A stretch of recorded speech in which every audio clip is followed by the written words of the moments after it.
Hello everyone, I'm Em. Welcome back to TechBlock. Today's going to be the long-awaited TechBlock setup tour. It has been delayed for many months, I'm sorry about that, but finally I'm going around to actually making the full setup tour video. A lot of things in the setup have changed over the last few months. As you've probably seen if you've been following the channel, loads of new products have been added in the last month or so, and I feel like the setup is finally ready for a full setup tour, I suppose, as a lot of this stuff is kind of new and in my opinion quite unique. You probably won't see this kind of setup anywhere else, at least I don't think you will.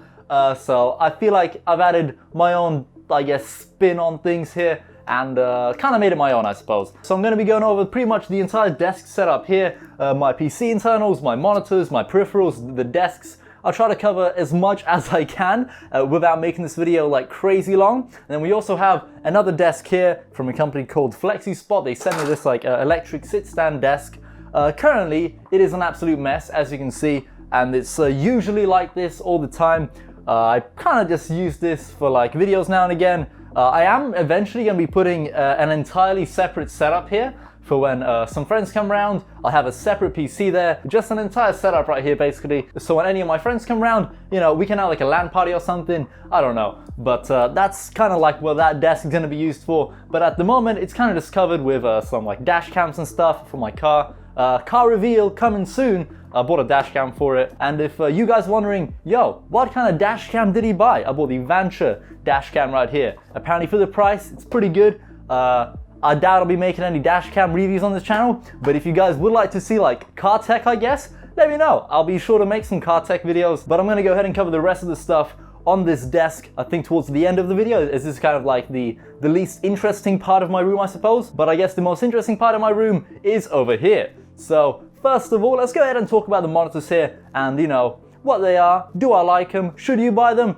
Also, everything in today's video, all the products, everything I'm about to feature, linked down below in the description. If you see anything that you like, absolutely anything, I'll try have all of the stuff I'm about to feature linked down below there. So without further ado, let's jump straight into it, beginning with the monitors here. Right, so taking a look at my monitors, we have an Asus VN247HA monitor here, then another one right here. These are 1080p 60Hz VA panels, 24-inch monitors. These are both going to be replaced in the next couple of months, I think, with either some MSI monitors or some more BenQ monitors. I'm still deciding.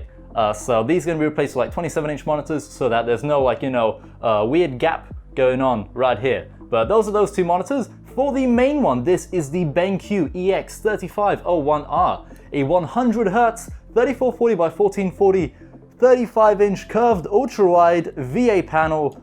It has AMD FreeSync, it has a million features. It is awesome. By far the best monitor I've ever owned in my life, and I'm very happy to have that monitor as my main one. It is awesome. For example, whenever I use Adobe Premiere, which I can turn on by pressing that, the timeline is beautiful. It stretches across the entire monitor. I'm currently using 2 monitors for Adobe Premiere. I used to use 3, and I might switch back to 3 eventually, but at the moment, let's load up Setup Block episode number 8, where I review people's setups. But if I open this up, as you can see, you can pretty much have the entire timeline stretched across this display, and it is absolutely beautiful. And if you want to, you can even dedicate a whole display to, preview what you're editing. So having this kind of monitor set up for video editing and just productivity in general is absolutely amazing. Also, you may have noticed that I currently just use this keypad to turn on Adobe Premiere. This right here is the Elgato Stream Deck. It's a pretty cool piece of kit. If you turn on Adobe Premiere, for example, it should switch to a dedicated Adobe Premiere profile automatically a lot of the time. If I switch over to Spotify, we got Spotify over there, this will switch over to a Spotify profile that I made. So the possibilities are kind of endless, I guess. We have a YouTube folder here with pretty much everything I could ever need. We have a real-time sub count, real-time views, comments, so I can reply to all of you guys. I've got this set up for Photoshop as well, I think, and a few other programs. So very, very useful piece of kit. Would highly recommend this. Probably one of my favorite pieces of tech in my setup, mainly because I like macros and kind of automating things. And this is mainly the way I used to access YouTube every single time. Look how easy it is. I'll just press this button, YouTube, and boom, we're on the YouTube page. It's that easy. Really cool piece of kit. Would highly recommend everyone has one of these in their setup. And in the center there, Elgato Stream Deck has recently received an update where you can display things like your CPU usage. So that's what's in the center right there, displaying my overall CPU utilization there. Moving on to the device right beside the Elgato Stream Deck, this right here is the Razer wireless phone charger for the Razer Phone 2. I, however, have an iPhone, but it still works, kind of. So if I put the phone on there, this will turn green, the phone will begin charging, and it's freaking RGB, dude. Look at that. Now, this doesn't sync up to Razer Synapse, unfortunately, but what we can do real quick is set everything else to RGB as well. So if I go onto Razer Synapse right here, we go onto lighting, we set freaking wave, boom, apply to all peripherals, and now we have this. Beautiful. Now you've probably noticed already that this entire setup is really focused around RGB. We have LED lights everywhere. The PC is freaking decked out of like RGB and stuff.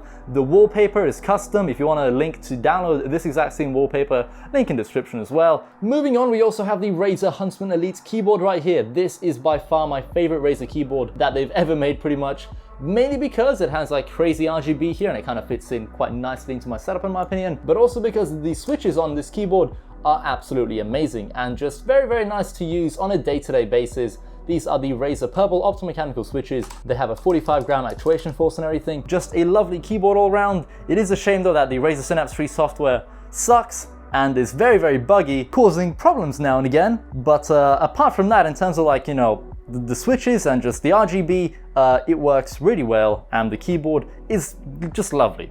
Moving on, we have a mouse here and a mouse mat on top of another mouse mat. We'll get to that in a second. This here is the Razer Mamba Hyperflux mouse. I think this was released, like almost a year ago now. I've had this mouse for a while. It is awesome. The Razer Mamba Hyperflux sitting on top of the Razer Firefly Hyperflux mouse mat. Now you may be like, what is so special about this mouse, Sam? Well, this is a wireless charging mouse mat specifically designed for this mouse. And this mouse also has no battery inside. So if we remove the mouse from the mouse mat for roughly, I'd say 10 to 15 seconds or just like 5 seconds there, the mouse will immediately turn off. However, if you pop it back on the mouse mat, within seconds, it's back online and you know, we're ready to go. So this mouse essentially never ever needs to be charged and never needs to be put into a wired mode or anything as long as it sits on this mouse mat, okay? There is a problem with the mouse mat though. You do not put any electronics on top of it that you care about. That includes phones. You can't put a router anywhere near this mouse mat. If you put your camera on this mouse mat, say goodbye to your camera pretty much, it'll die. So every single time people come over to my house, I'm like, whatever you do not put your phone on this mouse mat, it might kill your phone. And people have put their phone on here. No phones have died, but I'm pretty sure if you leave it on there long enough, your phone's gonna probably stop working. So bear that in mind if you want to buy one of these. But even though it has this horrific problem, I would 100% buy this mouse mat and mouse again. Like, I genuinely wouldn't want to use any other mouse out there, mainly because of the convenience of never having to charge a wireless mouse. And it's pretty cool technology in general, I suppose, you know, a wireless mouse that never needs to be charged because it's always wireless charging. Also, I should probably mention that this is a dual surface mouse mat as well, so if you want to, you can flip it over and have a cloth surface instead. Very simple to do, but if you don't want to use a cloth surface, you know, flip it over again and you'll be back on the hard or plastic surface for the mouse mat. Moving on though, we have another mouse mat here as well. This is probably, I think, one of the newest additions to the setup, the Razer Goliathus Extended Chroma mouse mat. It is pretty much always going to be set to the color white right here. I think that's just a neutral color and it's kind of the way I like it. And yeah, that's that mouse mat. The only reason I bought it, I guess, is just to add some extra bling. And I kind of wanted to buy it for a while. And you guys actually asked me to buy it for so long. So I went ahead and bought the mouse mat. It's nice. Apparently though, within a few months, it'll be absolutely mangled. There'll be like mountains, bumps all over it. So not looking forward to that. But I hope everyone's wrong. And so far, I think I've had it for like a week or just under a week. There's no real mountains or bumps appearing on the mouse mat just yet.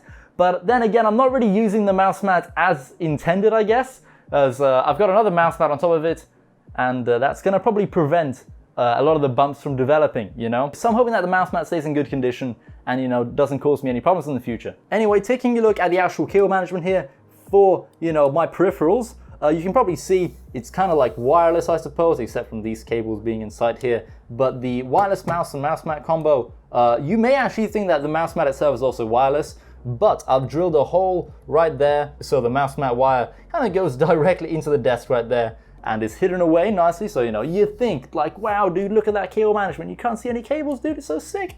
And then for this one, yeah, I did have an option to drill a hole or poke a hole, I guess, into the mouse mat that I just bought, but I really didn't want to, you know, poke a hole or cut a hole in this brand new mouse mat just yet, and I doubt I'll ever cut a hole in it. So at the moment, this is how like all the cable management looks like. I've got another hole drilled in the desk beneath this keyboard here. The keyboard wire goes into that hole, the mouse mat wire goes into that hole, the Stream Deck, the wireless charger also go into that single hole, you know, hence why there are like a bunch of cables right here. But yeah, not much I can really do about this whole section unless I, you know, poke a hole in this mouse mat here. So it is what it is. However, in my opinion, this is super clean. You know, you don't see any cables or anything unless you really look for them. And yeah, I think it looks pretty nice. Moving on, we also have a soundbar here that unfortunately the LEDs beneath it, which used to be RGB and, you know, would do like a crazy rainbow effect, kind of like what you see on my keyboard here, but beneath the soundbar, they're kind of broken. They work every now and again,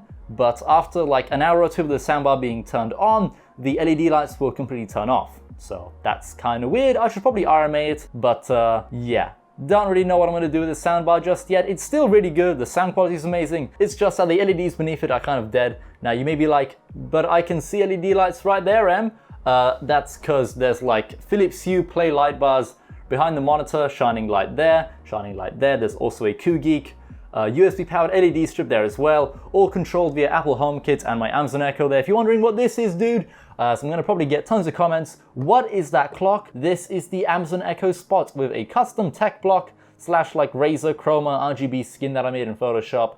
Link to download the skin and the clock itself, not to download the clock, to buy the clock. Both of the links are in the description down below. So if you want to pick up this sick RGB skin to fit, you know, an RGB setup, you know, links are down below. So that's pretty much like all the peripherals here covered. And yeah, moving on, we have some stuff here above my monitors here as well. We have a Logitech C920 webcam here that I never use. And then we also have the Audio-Technica AT2020 microphone, the USB version of it on a boom arm. This, I'm gonna get questions about this one as well. Just a generic arm and a generic pop filter, you know, everything here is generic. It's not like Rode or anything fancy. It's like, I think everything here probably costs less than £100, including the microphone. So it's all kind of very budget, but this microphone is also very rarely used. So a lot of the time I kind of like hide it behind the monitors there. So it's just completely out of sight. But actually I'm gonna show you guys one more thing before we move on to like my PC and stuff. Right here, these monitors, because you probably have noticed like, yo, your monitors are like floating, Em. What kind of like monitor arm are these things on? Well, the outer two monitors here, the two Asus ones here, are both on Bestech single monitor arms. So this is how they look like. They're clamped onto the desk right there, right beside the Philips Hue Play light.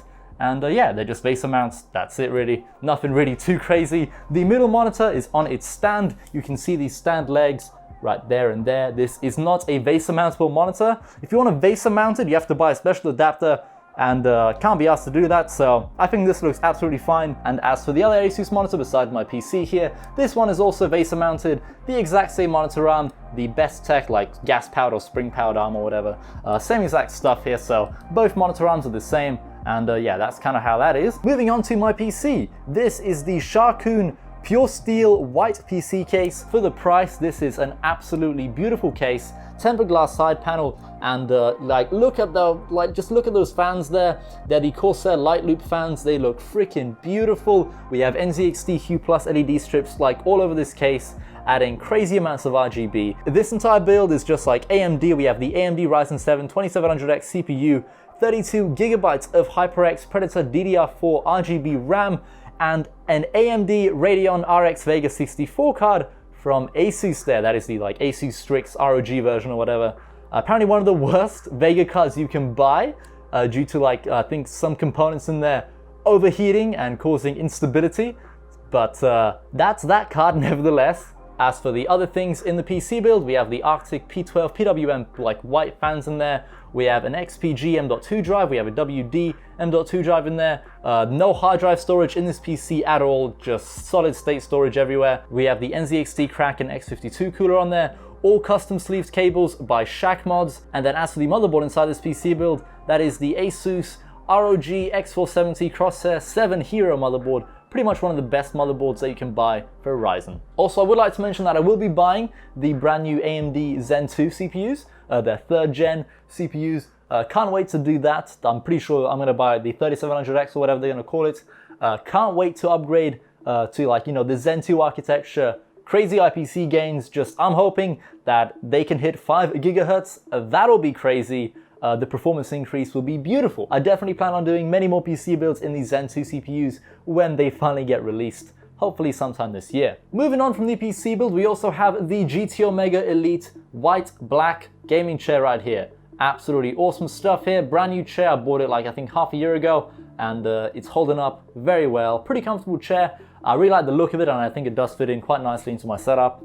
Also, everything just fell asleep. But that's the chair. If you want to go buy anything from GT Omega, use code TechBlock5 for 5% off your entire order. So if you're shopping for chairs on GT Omega Racing, be sure to use code TechBlock5. Moving on, we also have some stuff stuck beneath my desk right here as well. So we have a micro SD card reader here. We have a full-size SD card reader here as well. We have a 4-port like USB 3.0 hub from Anker. Get questions about this guy all the time. We have a fingerprint scanner right here. We have a 2.4 gigahertz like little dongle for my headset. We have a lightning cable here that can retract and charge a phone if for some reason this wireless charger dies or something, or there's like another phone that needs to be charged. There's this retractable lightning cable that is hidden beneath my desk. So if anyone needs to charge their phone, just pull it out, you know, plug your phone in, bada bing, bada boom. Pretty cool stuff there. Moving on to the other side of my desk and pretty much beneath my PC here, we have 2 micro USB chargers here, one for like a headset and one for, you know, a charger or whatever. Then beneath the actual PC here, we have a subwoofer here for the soundbar. Then we have like a wireless hub, I guess, and dock for my other Razer headset that I no longer use, but the dock is still there. I've not really had a chance to remove it or move it elsewhere, so it's kind of just there for now. And then taking a look at the actual cable management here, I know it's like kind of a mess, but it is what it is. The power strip is dangling beneath here because it can't stay stuck onto the desk. People are gonna probably say like, why is there gum on the desk or anything? That's not gum, that's just leftover adhesive. So yeah, that's kind of the cable management situation here. Looks pretty bad, but at the same time, you know, when you're up here, you know, you can't really see the cables unless you really get down there and start looking for them. So the cable management isn't the best, could be better. Next up, let's go ahead and talk about these desks here. So I've made a dedicated video on my channel about these exact same desks here, my experience with them. So if you want to go learn more about them, press on the card popping up now. But these are the IKEA Linmon desks. Very, very inexpensive desks here. Pretty cheap. They're decent quality, I guess, for their price. And I've gone ahead and paired these 2 desks with an IKEA Alex drawer there in grey. That's kind of like in between both of the desks there, just so I don't have like a million like table legs all there. So that's that. And then speaking of table legs, these are the IKEA Adils legs. We have a separate little chair there as well, in case anyone comes around and they need a chair to sit on. So that's that. It's more like I guess a stool rather than a chair. But you know, we have that if anyone comes around. Also, if anyone's wondering what the actual sizes of these desks are, this is the 120 by 60 centimeter desk, whereas the main one there is the 200 times 60 centimeter desk. The IKEA Linmons are available in tons of different sizes, so feel free to look on IKEA or on Amazon and you know, find the correct size desk for your setup needs, I guess. Also, you've probably noticed this entire desk is completely empty. That's because I usually just use this desk for like unboxing videos, reviews and stuff. So that's kind of what this desk is used for. And that's its only purpose, I suppose, for YouTube videos. But then again, this desk is also used for YouTube videos and stuff every now and again. And speaking of the desk, this is the FlexiSpot sit-stand desk, link in description. We have the white frame there for the desk, as well as the white tabletop from FlexiSpot as well, as they do make their own tabletops. And to be honest, these are really good tabletops as well. Very high quality, much high quality than the IKEA Linmon tabletops here. I wish they made like a 200 centimeter wide one. Then I would immediately switch to these kind of tabletops, as they're much higher quality and they're just way better in like every single way. But unfortunately, I think this is the biggest size that they make, at least in the UK. I'm not sure about the US. Anyway, let's talk about all the various stuff we have on this desk. So for my main headset, the newly released Razer Nari Ultimate right here on the plastic Razer headset stand there, I guess. Very unexciting. But yeah, brand new pair of headphones from Razer, features their brand new like HyperSense technology, which essentially makes the headset vibrate. Also, you can see me in the mirror there. But basically, this entire headset vibrates when there's like crazy amounts of bass. It's pretty cool. It sounds kind of weird, I know, but the actual technology for music as well as games, works really well, and really does add some like pretty cool immersion, I guess, when gaming, especially on like Battlefield 5 and stuff. Really cool headset. Moving on, we have my previous pair of headphones, the Razer Fresher Ultimate for the Xbox One. I don't have an Xbox One, I don't play on consoles, but this is a pair of headphones that I used for half a year. It's also wireless. The battery life on these is like 16 hours. The sound quality is alright for a wireless headset. These headphones I feel like are much louder than the Razer Nari Ultimate there, but yeah, previous pair of headphones, not too sure what I'm going to do with them. Probably just going to give them to my mum. My mum's setup is freaking decked out with Razer gear as well. Like all the old Razer gear that I no longer use, I just give to her, and she has like a crazy RGB setup in her own room now, thanks to me. But moving on to like all the other stuff we have here, we have another Amazon Echo. This is usually in the kitchen, but for now I've kind of moved it to my room, as a lot of the time I end up using this Amazon Echo as like a portable Bluetooth speaker, I guess. So it's kind of got like a battery bank stuck on the bottom of the Amazon Echo. This, by the way, is the first gen. I don't think these are even manufactured anymore. But yeah, that's that. We have a battery charger here for my Duracell rechargeable batteries for the microphone that I use that's currently clipped onto me.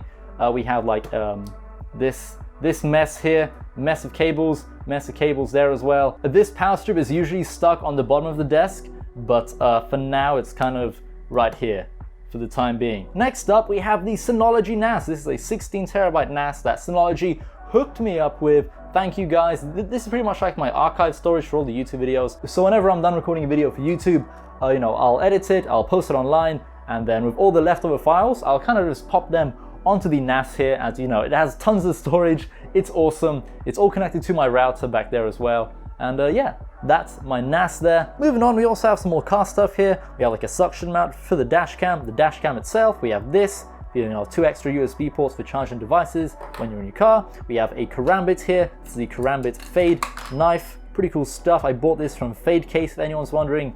Not affiliated with them in any way, but that's where I bought the knife. It's pretty nice. Kind of looks RGB, and let me tell you, it is sharp as hell. Like, I kind of thought when I bought this that it's kind of going to be like, you know, just for looks. No, this is a real freaking knife, and it cuts everything very easily, trust me. We also have this kind of bottle opener for the car. Also, that may be the car's name, but we'll talk about that another time. And finally, I guess we also have like a portable battery bank here from Anker. Moving on, we have this entire section here. Planning on kind of changing all of this up in the near future. Not entirely sure when. Maybe I won't even change it up here at all. Maybe I'll wait until I move out the house. But for now, this is kind of like the networking section, I suppose.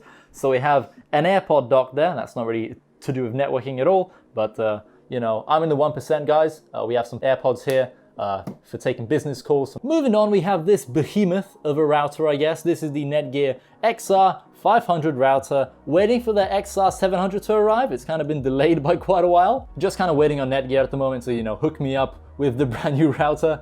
Moving on, we have some extra stuff here. We have some more networking things, I guess. We have the Philips like Smart Bridge or hub for all the Philips Hue in the room. We have a modem. We have my security camera kit here. Yeah, that's kind of it really. There's a lot of dust here as I've been away from home for a while, but yeah, we have like pretty much every single Ethernet port on this router populated. I do have like, I think 3 or 4 more on the modem left, so I think I'm good for now. But I think in the future, it might be a good idea to invest in an actual switch. So I think I'm gonna be doing that pretty soon. And then taking a look up here, we have my Wi-Fi QR code. If you scan this, you connect to my Wi-Fi.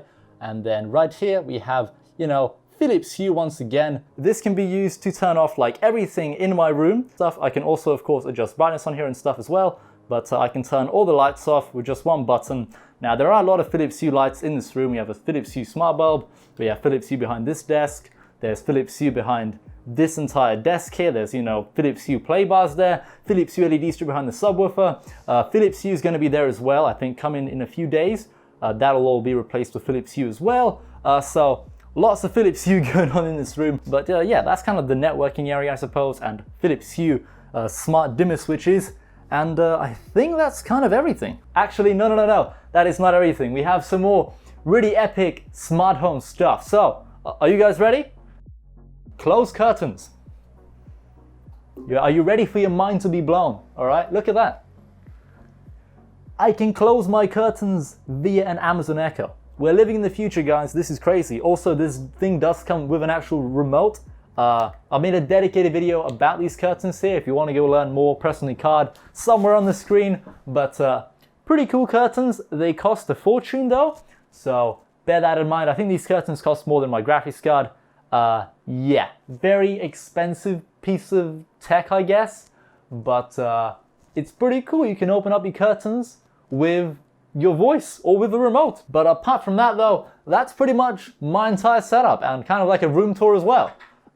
That's everything. That's my setup at the moment, at the beginning of 2019. Expect some more setup tours over the next couple of months as we continue to, upgrade the monitors here and potentially, God knows what I'm going to upgrade next. I don't know what I'm going to change next after the monitors. I'm sure I'll think of something. Oh, I do want to add some Nanoleaf Aurora light panels, either the triangular ones or their brand new canvas. I think I might go with the canvas thing, as my channel is called TechBlock, and their canvas LED light panels are blocks of LEDs.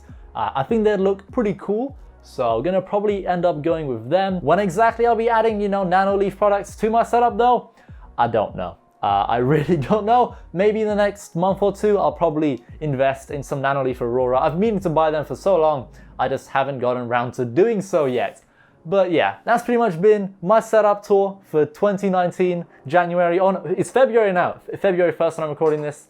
But yeah, thank you so much for watching as always. Everything in this setup linked down below in the description. So if you saw anything that you like, everything is linked down below in the description. Apart from that though, thank you all so much for watching once again, and I hope to see you in another video soon. Goodbye.